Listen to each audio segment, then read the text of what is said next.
4 Mas eu não tenho religião. Muitas vezes, ouvimos a seguinte pergunta: e as outras religiões do mundo? Uma religião não é tão boa quanto a outra. Poucos vocábulos da linguagem humana têm sido tão deturpados e incompreendidos como este: religião. O filósofo alemão do século XVIII, Immanuel Kant, descreveu a religião como sendo a moralidade ou ação moral. Hegel, outro filósofo, que aliás influenciou o pensamento de Hitler, disse que a religião era um tipo de conhecimento. Para muitas pessoas a religião tem vários significados. Pode ser o simbolismo sádico do grupo Manson, cujos adeptos riscavam na testa um X, com faca. Pode ser os rituais da meditação transcendental, ou cânticos de vários cultos. Ou pode sugerir uma meditação silenciosa entre as reconfortantes paredes de um templo. Muitas pessoas dizem, não sem certo orgulho: eu não sou muito religioso, mas a despeito das objeções do homem, ele é um ser essencialmente religioso. Tanto a Bíblia como a antropologia, a sociologia e outras ciências ensinam que as pessoas anseiam por uma experiência religiosa de qualquer tipo. Na faculdade, eu me graduei em antropologia, que o dicionário define como sendo a ciência que estuda o homem, suas raças, costumes e crenças. Tive também o privilégio de viajar bastante em todos os continentes. E já descobri, por experiência própria, que tudo aquilo que aprendi no estudo da antropologia é verdade. O homem revela mesmo uma tendência natural para a religião, e não somente ele tem essa tendência, como também a grande maioria das raças pratica ou professa alguma forma de religião. Podemos descrever a religião como tendo dois polos magnéticos, o bíblico e o naturalista. O polo bíblico é descrito nos ensinos da Bíblia. O naturalista é explicado nas religiões criadas pelos homens. Nos sistemas humanísticos existem certos elementos de verdade. Muitas de suas crenças foram retiradas da filosofia judaico-cristã. Muitas utilizam porções delas e introduzem suas próprias fábulas. Outras religiões ou crenças possuem, em caráter fragmentado, o que o cristianismo possui como um todo. O apóstolo Paulo falou desse polo naturalista, quando disse: e mudaram a glória do Deus incorruptível em semelhança da imagem do homem corruptível, bem como de aves, quadrúpedes, e répteis. Romanos 1:23. Todas as falsas religiões seccionam partes da revelação de Deus, acrescentam suas próprias ideias, e aparecem com vários pontos de vista que diferem da revelação de Deus, encontrada na Bíblia. A religião natural não procede de Deus, mas do mundo natural que ele criou e que, em seu orgulho, afasta-se dele. Uma religião falsa é como uma imitação, no mundo da alta moda. Li em algum lugar que, logo após um desfile de modelos originais exclusivos em uma das casas de modas de Paris, aparecem cópias dos modelos em lojas de venda em massa, com etiquetas diferentes. A própria existência destas falsificações atesta a existência do original. Se não houvesse o produto genuíno, não haveria imitações. O plano original de Deus tem sido sempre imitado e falsificado. O nascimento da religião. Como foi que começaram todas as religiões do mundo? Um grande conquistador militar do passado fez uma declaração verdadeira, sem perceber que chegara bem perto da verdade. Napoleão Bonaparte disse: eu criaria uma religião que tivesse existido desde o início dos tempos, mas quando penso em Sócrates, Platão e Maomé, não creio mais. Todas as religiões foram criadas pelo próprio homem. João Bunyan disse certa vez: a religião é a melhor armadura que um homem pode ter, mas, como manto, seria o pior. Quando foi que o homem inventou esta confusão de religiões? Tudo começou com duas pessoas bem conhecidas. Deveríamos pensar que, quando Adão e Eva tivessem filhos, eles teriam capacidade de instilar neles a importância de termos um relacionamento correto com Deus. No entanto, Caim quis fazer tudo à sua maneira. Ele aproximou-se do altar, pela primeira vez, com uma oferta do fruto da terra, tentando reaver o paraíso, rejeitando o plano de Deus para a redenção. Caim trouxe a Deus algo que ele havia cultivado, elementos distintivos de sua própria cultura. Hoje interpretamos a oferta de Caim como uma tentativa sua de obter a salvação pelas obras. Mas Deus nunca disse que poderíamos chegar ao céu através de nosso próprio esforço. Seu irmão Abel obedeceu a Deus, e humildemente ofereceu as primícias de seu rebanho, em um sacrifício de sangue. Abel aceitou a determinação divina de que o pecado merecia a morte, e só poderia ser compensado diante de Deus pela morte expiatória de um animal sem culpa. Caim rejeitou este plano deliberadamente. Deus requeria um sacrifício de sangue. Os autores bíblicos sabiam que o sangue era essencial à vida. Qualquer pessoa ou animal pode passar bem sem uma perna ou sem um olho, mas nem o animal nem o homem podem viver sem sangue. É por isso que o Velho Testamento diz: porque a vida da carne está no sangue. Levíticos 17:11. Assim, a Bíblia ensina que a expiação pelo pecado só é possível com derramamento de sangue. Com efeito, quase todas as coisas, segundo a lei, se purificam com sangue, e sem derramamento de sangue não há remissão. Hebreus 9:22. Quando falamos do sangue de Cristo, portanto, estamos dizendo que ele morreu por nós. O sacrifício de sangue acentuou para nós a gravidade do pecado. O pecado é uma questão de vida ou de morte. Somente o derramamento de sangue poderia fazer expiação pelo pecado. A morte de Cristo também prestou maior ênfase ao princípio da substituição vicária. No Velho Testamento, um animal era visto como um substituto. Um animal inocente tomava o lugar de um culpado. Do mesmo modo, Cristo morreu em nosso lugar. Ele era inocente, mas, de livre vontade, verteu seu sangue por nós, e tomou o nosso lugar. Nos merecíamos a morte por causa de nossos pecados, mas ele morreu em nosso lugar. E como Cristo morreu por nós, podemos experimentar sua vida, agora e eternamente. Sabendo que não foi mediante coisas corruptíveis, que fostes resgatados, mas pelo precioso sangue de Cristo. Hebreus 1:18 minutos e 19 segundos. Quando Caim deliberou seguir seus próprios intentos, e não a determinação de Deus que exigia o derramamento de sangue, entrou a amargura em seu coração. Ele começou a odiar seu irmão Abel. Da mesma forma que o verdadeiro crente muitas vezes não é bem aceito por aqueles que seguem uma religião criada pelo homem, Abel não era mais aceito por Caim, e este ódio se acirrou cada vez mais até o ponto de Caim matar o irmão. Orgulho, ciúme e ódio são sentimentos que sempre se encontram no coração dos homens, de todas as épocas e de todas as culturas. Muitos anos atrás, quando eu estudava numa escola da Flórida, um rapaz matou seu irmão num acesso de ciúmes. O pai e a mãe haviam morrido num acidente automobilístico, e quando foi lido o testamento, viram que eles haviam deixado 2/3 da propriedade, um imenso laranjal, para o filho mais velho, deixando apenas 1/3 para o mais moço. O rapaz ficou deprimido e emocionalmente instável, sentindo raiva dos pais já falecidos, e com intenso ciúme do irmão.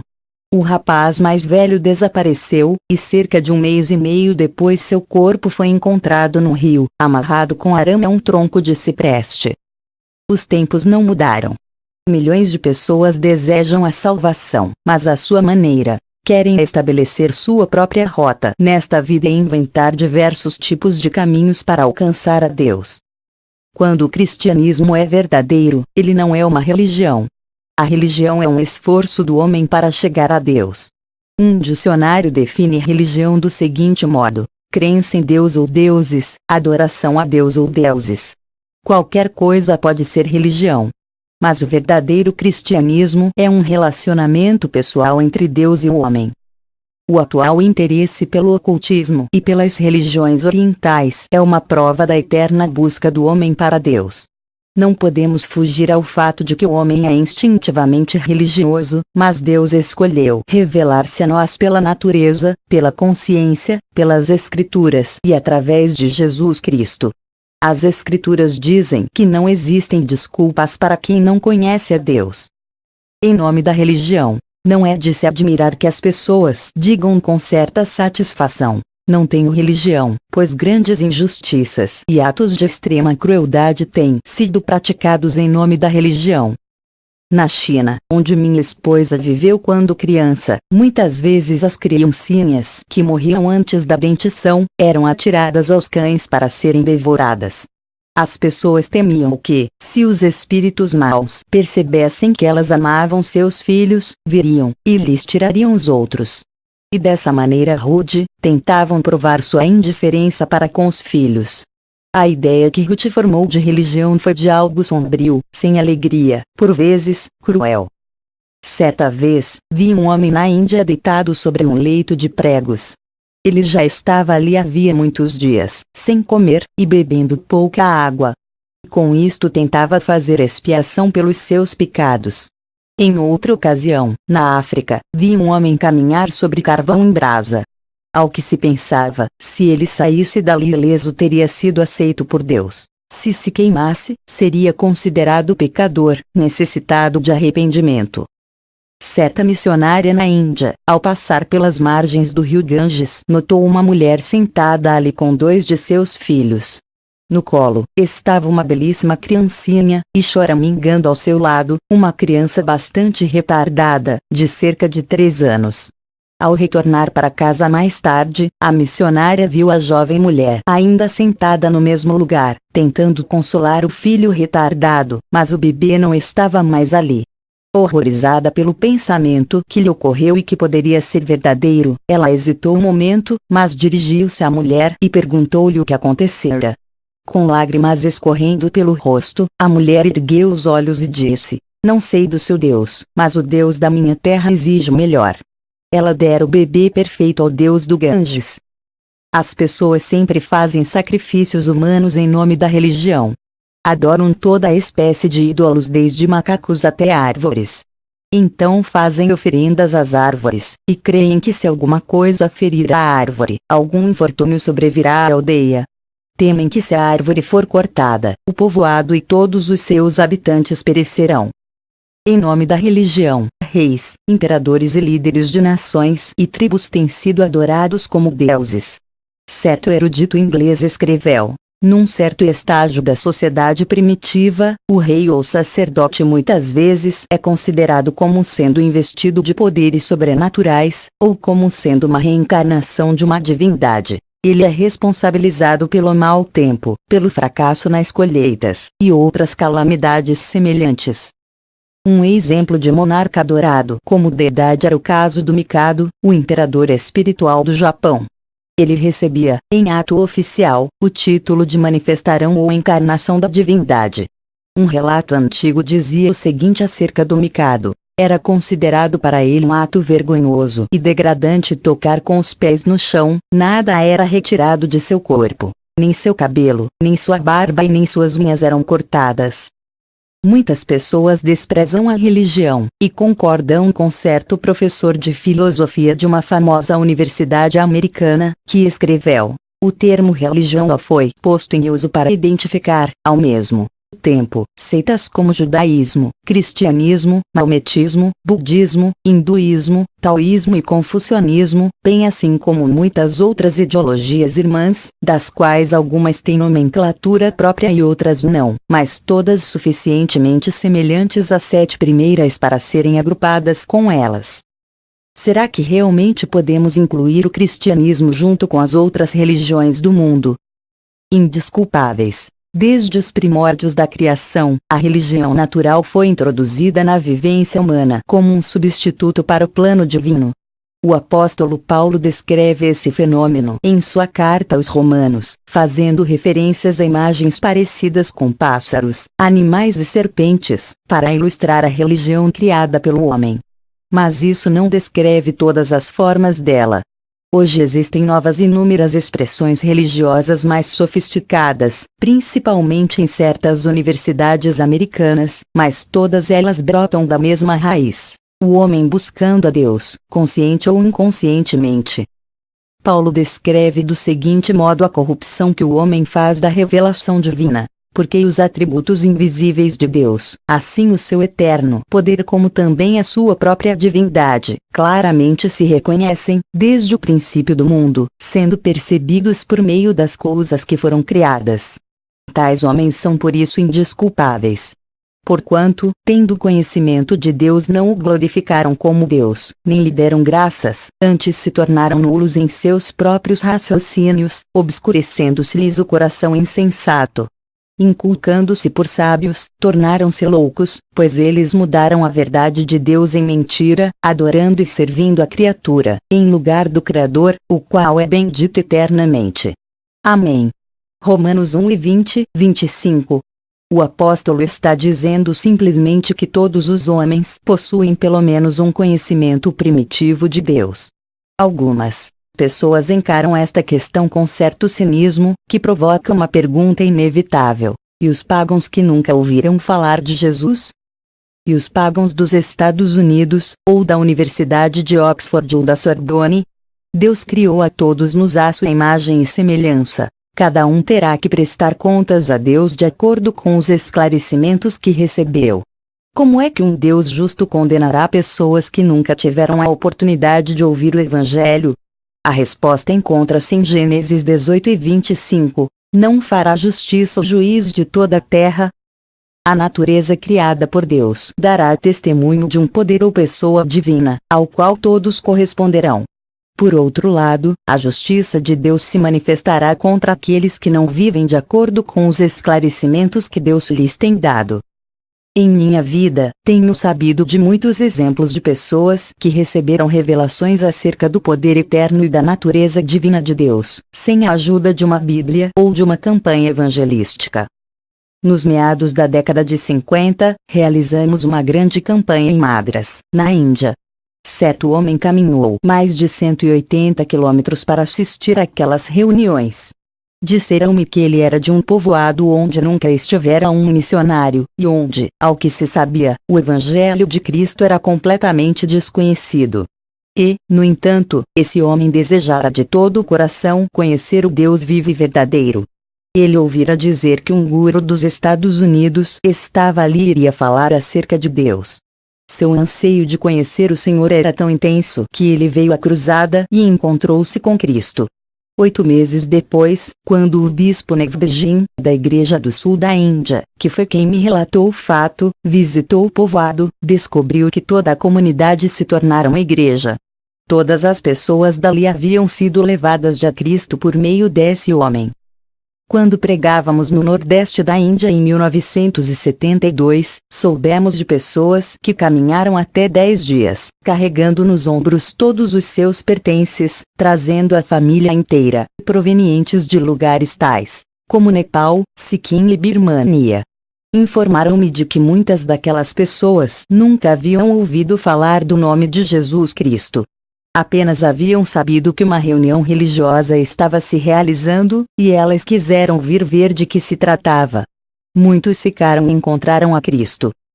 Estou convencido de que, quando uma pessoa busca a Deus de todo o coração, Deus se revela a ela de alguma maneira.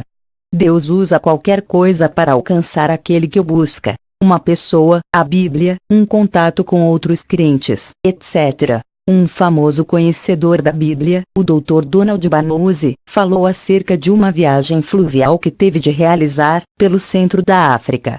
Logo que entrou no barco, viu uma galinha, e pensou tratar-se do almoço deles. Cerca de 2 ou 3 horas depois, ouviu um rumor distante e percebeu que se aproximavam de corredeiras. Os homens naturais do lugar, que remavam a embarcação, dirigiram-na para a margem do rio, pegaram a galinha, e foram para a mata. Fizeram um altar tosco. Antes de oferecerem a ave no altar, deceparam-lhe a cabeça e espargiram o sangue na parte anterior do bote. O Dr. Banuzzi disse que percebeu uma vez mais que, mesmo sem terem ouvido um missionário e sem a palavra de Deus, aqueles homens sabiam que havia necessidade de um sacrifício. Então o apóstolo Paulo diz que Deus tomou providências para que todos os homens, em todo lugar, possuam um conhecimento básico acerca dele, de seus atributos, de seu poder, de sua natureza divina. Através da observação e da própria consciência, eles podem responder a ele, se assim o desejarem. Mas a humanidade afastou-se dele. A mente humana não amou a verdade o suficiente para ficar. A vontade dos homens não desejou obedecê-lo. Suas emoções não vibram com a ideia de agradar-lhe. O que aconteceu? O que ainda acontece? O homem reprime a verdade, mistura o erro e cria as religiões do mundo. As religiões humanistas muitas vezes se escandalizam com a fé bíblica, que é a crença que aceita a Bíblia como a fonte de informação básica com relação a questões como o pecado, e como a justificação do pecador que Deus declara justo pela monte expiatória de Cristo. A religião natural contém verdade suficiente apenas para torná-la mais ilusória. É possível que contenha aspectos da verdade, ou elevados padrões de ética. Alguns de seus adeptos, por vezes, usam termos que podem parecer expressões da linguagem bíblica. O escritor inglês, C.S. Lewis, disse que todas as religiões são, na realidade, ou uma pré-estreia do cristianismo ou uma perversão dele. A religião do homem pode ter um sonido muito agradável. Thomas Paine escreveu o seguinte: o mundo é minha pátria, toda a humanidade é minha irmã, e fazer o bem é minha religião.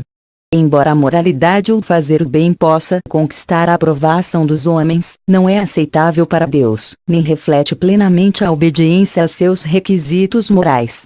Na verdade, alguns dos atos da mais crua imoralidade da história humana têm recebido a aprovação da religião natural. Existe um grande enganador que se adapta a todas as culturas, chegando até mesmo a iludir, por vezes, os verdadeiros crentes. Ele não se apresenta no palco, vestido com um manto vermelho, e usando uma máscara horrenda, mas abre seu caminho de maneira sutil, como anjo de luz. É assim que Satanás opera. Milhares de pessoas têm entrado em igrejas sem nunca conhecerem uma experiência vital com Jesus Cristo. Elas recebem substitutos para essa experiência, sob a forma de ritos religiosos, boas obras, trabalho comunitário, ou reforma social, os quais são todos elogiáveis em si mesmos, mas nenhum deles conquista para o homem o direito de um relacionamento com Deus. Muitas pessoas costumam dizer: acho que sou cristão, ou tento viver como um cristão. Mas não existe a possibilidade de achar ou tentar, na vida cristã.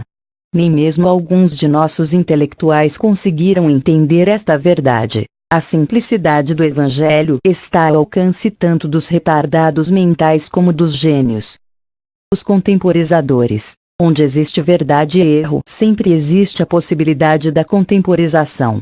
Em algumas igrejas, há um movimento no sentido de se reformular a mensagem de Cristo, a fim de torná-la mais aceitável para o homem moderno. Há quem defenda a tese de que as igrejas cristãs têm sido, e ainda são, a maior fonte do anti-intelectualismo e da oposição ao pensamento crítico. Escrevem-se livros e pregam-se sermões com a finalidade de depreciar a Bíblia e as crenças básicas da fé cristã. Existe um volume grosso, intitulado Bible Myths, Mitos Bíblicos, que tem um capítulo cujo título é Os Milagres de Cristo, e que se inicia da seguinte maneira: a legendária história de Jesus Cristo, contida nos livros do Novo Testamento, está cheia de prodígios e milagres. Estes chamados prodígios, e a fé que o povo parecia depositar em tal teia de falsidades, indicam a prevalente disposição do ser humano para crer em tudo, e foi entre tal classe que o cristianismo se propagou. A revista Time, num longo artigo sobre a Bíblia, disse o seguinte: indagações acerca da Bíblia não são novidade, elas surgiram desde os seus primeiros dias. Conheci um professor de arqueologia no Wheaton College, que fazia um curso na Universidade de Chicago. Muitas vezes, um professor seu da universidade apresentava argumentos para abalar a veracidade das Escrituras. E em cada uma dessas vezes, este professor de arqueologia respondia com uma descoberta arqueológica, que provava a autenticidade das Escrituras. A certa altura, aquele professor da Universidade de Chicago exasperou-se e exclamou: esse é o problema de vocês, arqueólogos evangélicos. Estão sempre escavando alguma coisa para provar que estamos errados e a Bíblia está certa. A arqueologia nunca descobriu nada que desaprovasse as Escrituras. Entre os contemporizadores estão alguns teólogos que não conseguem concordar entre si acerca de que partes do Novo Testamento devem aceitar e quais as que devem rejeitar. Alguns deles parecem estar de acordo em que alguns dos milagres eram somente mitos. Consideram a ressurreição de Jesus como uma experiência subjetiva dos discípulos, e não um fato acontecido. Questionam o fato de Jesus Cristo haver sido sobrenatural, e rejeitam qualquer explicação que diga que parte de seu mérito residiu no fato de que ele era Deus, e ao mesmo tempo homem. C.S. Lewis ficava sempre perplexo com os críticos bíblicos que escolhiam certos eventos sobrenaturais para aceitar. Ele se espantava com a mentalidade seletiva de certos cristãos exegetas que, depois de engolir camelos tais como a ressurreição, coavam mosquitos tais como o milagre da multiplicação dos pães. Os enganadores. Da contemporização ao engano, a distância é pequena. Por toda a Bíblia há textos advertindo-nos acerca dos falsos profetas e mestres. Jesus disse: acautelai-vos dos falsos profetas que se vos apresentam disfarçados em ovelhas, mas por dentro são lobos roubadores. Assim, pois, pelos seus frutos os conhecereis. Mateus 7:15 e 20. Às vezes, estes disfarces de ovelhas são mantos clericais. Pode tratar-se de um liberal ou de um fundamentalista. O liberal é como os saduceus do passado, negando a verdade bíblica. Os fundamentalistas extremos, como os antigos fariseus, aceitam a teologia pura, mas acrescentam a ela muitas ideias não bíblicas. Outras vezes, este disfarce é usado por uma pessoa com muitos diplomas, falando palavras de aparência lógica. Às vezes, é bem difícil para um crente saber se certa pessoa é um falso mestre ou não, já que, em alguns aspectos, ela lembra um mestre verdadeiro. Jesus mencionou os falsos profetas que estarão operando grandes sinais e prodígios para enganar, se possível, os próprios eleitos. Mateus 24:24. Mas a pessoa que inspira o grande engano é o próprio Satanás. Ele é ardiloso e inteligente, e opera com meios tão sutis e secretos, que nenhum crente deve vangloriar-se, dizendo que se encontra a salvo de seus ataques. O apóstolo Paulo advertiu-nos de que, mas os homens perversos e impostores irão de mal a pior, enganando e sendo enganados. 2 Timóteo 13:13. Também avisou a igreja de Éfeso, dizendo: ninguém vos engane com palavras vãs. Efésios 6:5. E também para que não mais sejamos como meninos, agitados de um lado para o outro, levados ao redor por todo o vento de doutrina, pela artimanha dos homens, pela astúcia com que induzem ao erro. Efésios 4:14. Uma senhora que atualmente dirige uma classe bíblica na Califórnia com centenas de participantes, disse que durante muitos anos seu pseudo-intelectualismo fez com que ela aceitasse qualquer pensamento religioso que lhe era apresentado. Mas depois de aceitar a Jesus Cristo como seu Salvador e passar pela experiência do novo nascimento espiritual, ela disse: não sou mais criança, levada por todo o vento de doutrina. Estamos numa época em que aparecerão mais falsos profetas. Vivemos num período da história que pode representar o final desta era. O apóstolo Pedro disse: assim como no meio do povo surgiram falsos profetas, assim também haverá entre vos falsos mestres, os quais introduzirão dissimuladamente heresias destruidoras, até o ponto de renegarem o soberano Senhor que os resgatou, trazendo sobre si mesmos repentina destruição. E muitos seguirão as suas práticas libertinas, e, por causa deles, será infamado o caminho da verdade. Também, movidos por avareza, farão comércio de vós, com palavras fictícias. Para eles o juízo lavrado a longo tempo não tarda, e sua destruição não dorme. 2 Pedro 2:1-3. Quando entendermos que as heresias e enganos são introduzidos secretamente, nos tornaremos mais alertas quanto a esses perigos. A escola dominical, a classe bíblica, o púlpito, a sala de aula e os meios de comunicação em massa estão sendo totalmente invadidos. Alguns dos termos da linguagem cristã são até usados por eles, como por exemplo, paz, amor, nascer de novo. Fiquemos atentos, porém, a algumas palavras que estão semeadas pela literatura secular, mas com significado inteiramente diverso do cristão. Messias, Cristo, redenção, regenerar, Gênesis, conversão, misericórdia, salvação, apóstolo, profeta, libertador, salvador, líder espiritual. Até mesmo alguns termos de sentido essencialmente teológico estão perdendo seu significado original, termos tais como evangélico, Bíblia infalível, etc. Milhares de cristãos indoutrinados estão sendo enganados hoje em dia, bem como milhões de pessoas que rejeitam ou ignoram o verdadeiro Cristo. Enganadores que apresentam argumentos intelectuais que mais parecem compêndios escolares estão enganando a muitos. Paulo não tem complacência com os falsos mestres. Ele diz: ora, o Espírito afirma expressamente que, nos últimos tempos, alguns apostatarão da fé, por obedecerem a espíritos enganadores e a ensinos de demônios, pela hipocrisia dos que falam mentiras. 1 Timóteo 1:2. A Bíblia é muito clara ao dizer que muitos apostatarão da fé por darem ouvidos às mentiras de Satanás, e resolverem deliberadamente aceitar doutrinas de demônios, em vez das verdades de Deus. Voltando às doutrinas básicas, tanto as pessoas que são membros de igrejas como algumas que não são membros, mas possuem sede espiritual, têm estado ansiosas por uma experiência pessoal e vital com o Senhor Jesus Cristo. E muitas recorrem a outras formas de adoração, além do culto da igreja. Em 1965, escrevi em meu livro Mundo em Chamas que a menos que a igreja retorne prontamente à mensagem bíblica correta, presenciaremos o espetáculo de milhões de cristãos deixando a igreja instituída, para buscar alimento espiritual em outras fontes. E é exatamente o que está sucedendo. Temos uma estimativa de que existem mais de 2 milhões de grupos de oração e estudo bíblico, reunindo-se em lares e igrejas, nos Estados Unidos, e que não existiam há 10 anos.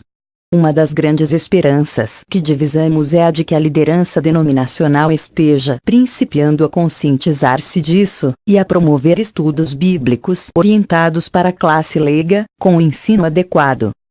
Nos últimos anos, os trabalhos preparatórios de nossas cruzadas têm revelado um aumento bem significativo no número de grupos de oração nos lares.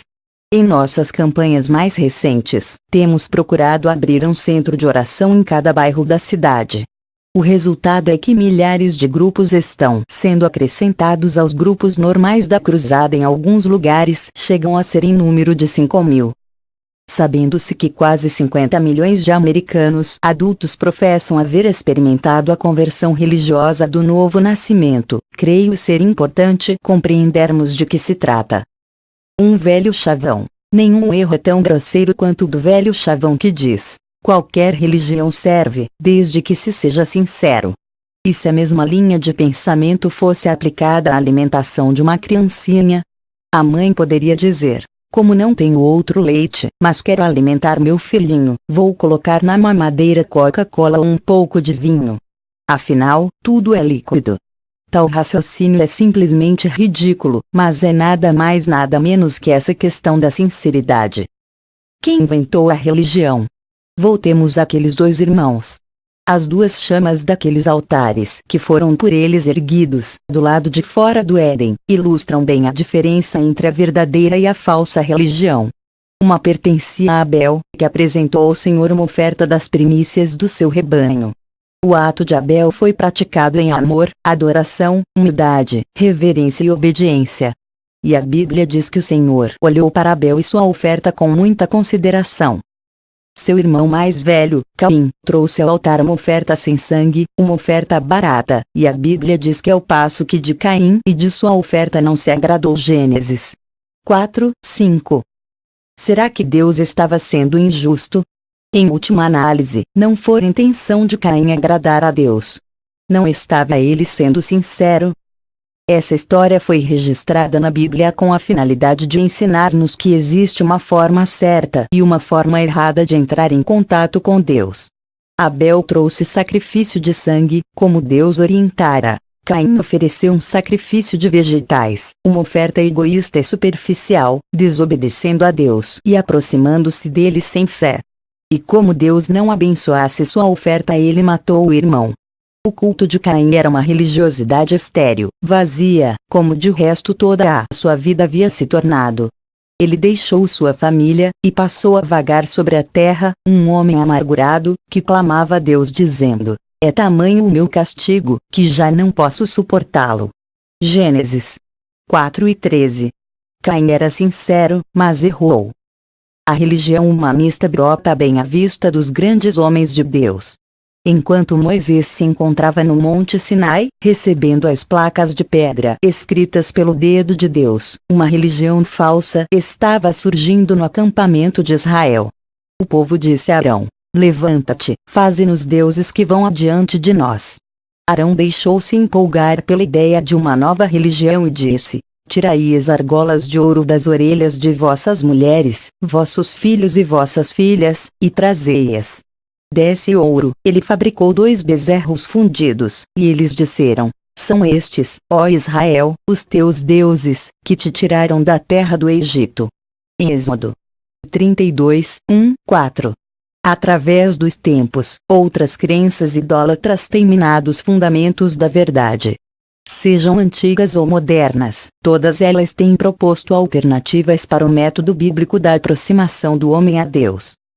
O homem pode engenhar planos para satisfazer seus anseios interiores, mas, em meio a todas as religiões do mundo, o método divino está na Bíblia, ao alcance de todos os que quiserem chegar-se ao Senhor, nos termos dele. Para a pessoa que busca, a solução está ao alcance.